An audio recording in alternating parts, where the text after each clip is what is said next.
Good evening, everybody. Well, what a second half performance that was by Port Vale, and I'm joined by manager John Askey. And as I just said there, Gaffer, what was said at half time there? Because I don't think anyone could have seen that performance coming after the first 45 minutes. There wasn't loads said.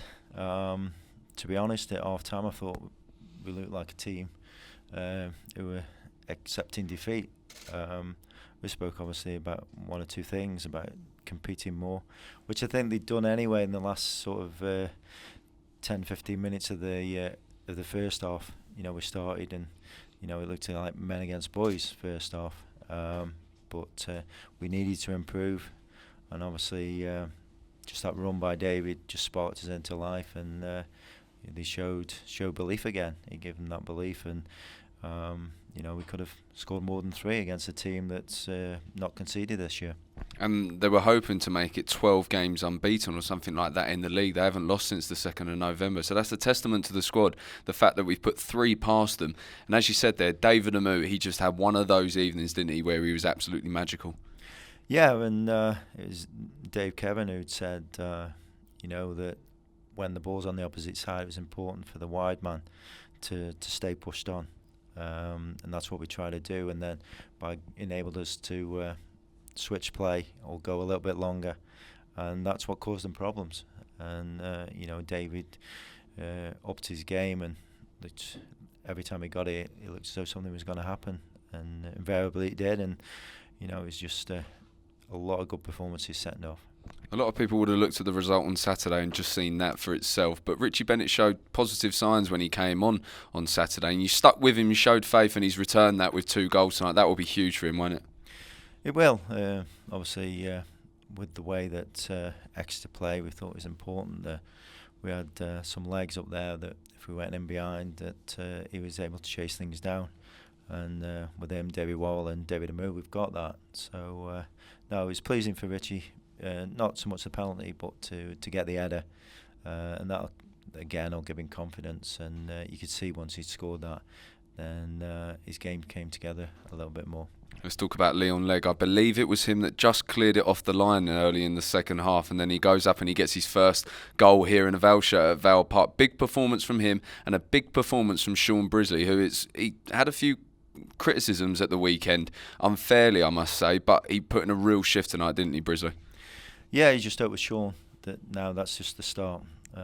Obviously he can play at this level. He's played at Championship and First Division.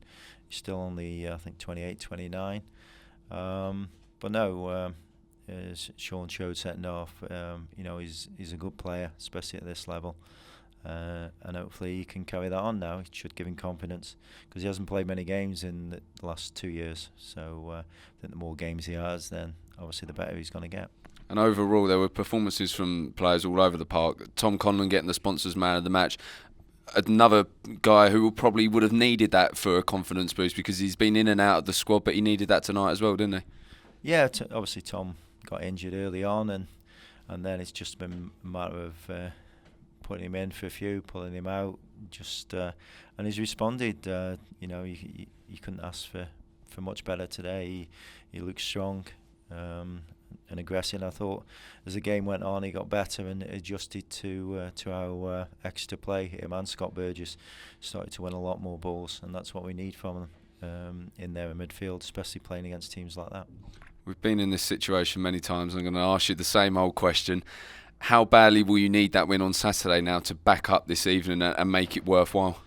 Well, the performances at home have been good majority of the season, having only lost 1.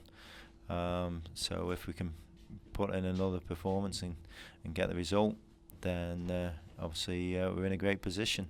I think the results have gone for us again tonight, so no, we will be well within reach of the playoffs if we can get a result Saturday. What does this do to your heart rate? Back and forth like this, winning, losing, you have a 45 minutes like that and then a final 45 minutes like that with 3 goals. What does that do to you on the touchline? Well, I think it's been like that all season. You win one and you feel great, and then you go to a place like Swindon, you lose and you're down in the dumps, and the players feel like that, and it's been a bit of a roller coaster. But it's great to be, still hanging in there, still pushing, and hopefully we can have a final push and get what we want. Because we said this on the bus back from Swindon, didn't we? When you lose like that, it just feels like it's the end of the world and you feel so deflated. But then a couple of days later, that's the beauty of football, you can feel right up there now. Yeah, I'm sure the fans are feeling the same. It's as I say, it's been like that this season. But obviously, it's better to feel like this than how we've felt in previous years. So no, we just need players to keep believing that they can do it, and put the same performance in as they've done in the second half today, and we'll be okay.